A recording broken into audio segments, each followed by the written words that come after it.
Hindustan petroleum HP का जो pavilion है यहाँ पर, और आप देख सकते हैं ये स्टॉल में एलपीजी जो सिलेंडर्स होते हैं जो आमतौर पर आपके घरों में पहुंचते हैं, जिससे आप जो चूल्हा है वो जलाते हैं, वो अब किस तरीके से अंडरग्राउंड स्टोरेज उसका हो रहा है और ये क्या प्रोजेक्ट है, कब तक ये पूरा हो जाएगा, इसके बारे में हम बातचीत करने पहुंचे हैं एचपी के इस स्टॉल पर, हिंदुस्तान पेट्रोलियम के स्टॉल पर। हमारे साथ सैनी जी हैं, वो हमें बताएंगे कि आखिर क्या प्रोजेक्ट है, कब तक ये पूरा हो जाएगा और कितना बड़ा प्रोजेक्ट है, क्योंकि इसकी खास बात ये है कि मेक इन इंडिया प्रोजेक्ट के तहत जो है वो काम कर रहा है। सैनी जी हमारे साथ है, पहले तो बहुत स्वागत आपका एनएमएफ न्यूज़ पर। बताइए सर इस प्रोजेक्ट के बारे में क्या है। तो बेसिकली सर एक अंडरग्राउंड एलपीजी स्टोरेज हमने बनाया है।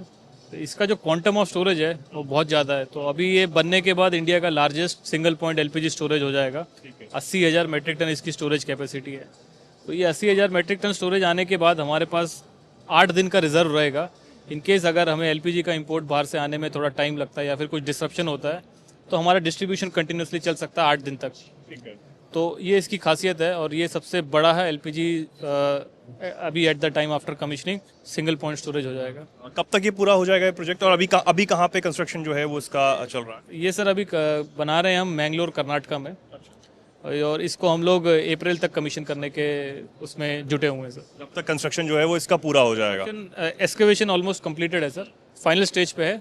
हम लोग अनदर 2 मंथ में इसको फुली कमीशन कर देंगे। इसकी सेफ्टी के लिए और सेफ्टी पर्पसेस के लिए क्या काम आपकी तरफ से किया गया है? सर इसमें हम एलपीजी को स्टोर कर रहे हैं समुद्री तट से 500 फीट नीचे जाके। तो इसमें जो एलपीजी स्टोर कर रहे हैं ये मिसाइल अटैक से भी सेफ है। तो यहाँ पे कोई लीकेज का, कोई आग लगने का कोई खतरा नहीं है। ये एलपीजी को स्टोर करने का सबसे सेफेस्ट मोड माना जाता है। तो इसमें एज सच कोई भी ऐसा सेफ्टी इशू नहीं है। सबसे सेफेस्ट मोड ऑफ स्टोरेज है एलपीजी का।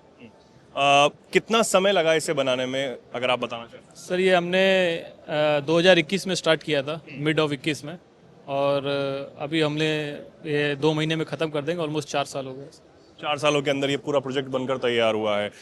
एक चीज़ और मैं आपसे जानना चाहूँगा, आखिरी चीज़ की क्या कुछ कॉस्ट रही होगी इसको बनाने में, अराउंड अप्रॉक्स क्या कॉस्ट रही होगी ये इतना बड़ा, क्योंकि बहुत बड़ा प्रोजेक्ट है और आप जिस तरीके से बता रहे हैं कि एलपीजी की शॉर्टेज अब नहीं होने वाली है, अंडरग्राउंड इतने बड़े स्टोरेज के जरिए आपने यहाँ पर स्टोर करके अब रखा जाएगा, और बता रहे हैं कि अप्रैल से कमीशन भी हो जाएगा। तो ये एक बहुत बड़ा प्रोजेक्ट यहाँ पर हिंदुस्तान पेट्रोलियम की तरफ से ये माना जा रहा है। क्या कॉस्ट रही होगी? प्रोजेक्ट का टोटल कॉस्ट है सर 800 करोड़। 800 करोड़ का ये पूरा प्रोजेक्ट है।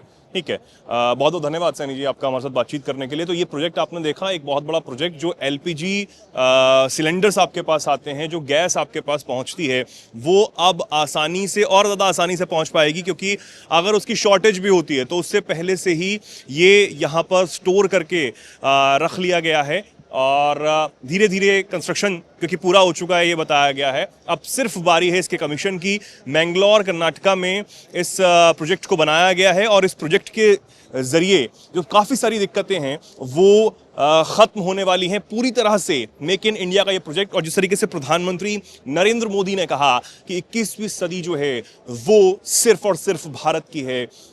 इंडिया एनर्जी वीक, भारत ऊर्जा सप्ताह में एक से बढ़कर एक जो इनिशिएटिव्स हैं वो यहाँ पर नज़र आ रहे हैं, और प्रधानमंत्री की जो बातें हैं वो और ज़्यादा आसान तरीके से इन तमाम जो इनिशिएटिव्स हैं, जो प्रोजेक्ट्स हैं, उनके ज़रिए आसानी से पहुँच पा रही हैं देश की जनता तक, दुनिया भर के अलग अलग देशों के जो डेलीगेट्स हैं वो भी यहाँ पर पहुँचे हुए हैं, जो एग्जीबिटर्स हैं वो भी हैं यहाँ पर पहुँचे हुए हैं।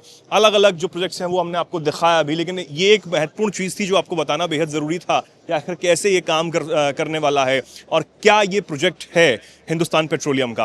अब आप इस पर क्या सोचते हैं, क्या कुछ कहना चाहते हैं, और कितनी भारत के लिए, मेक इन इंडिया प्रोजेक्ट के लिए कितना ये ज़रूरी प्रोजेक्ट आपके हिसाब से है, कमेंट सेक्शन में आप ज़रूर लिखें। और ऐसे ही जुड़े रहें, देखते रहें एनएमएफ न्यूज़। कैमरे के पीछे मेरे साथ पिंटू हैं, मैं चेतन पाठक। नमस्कार।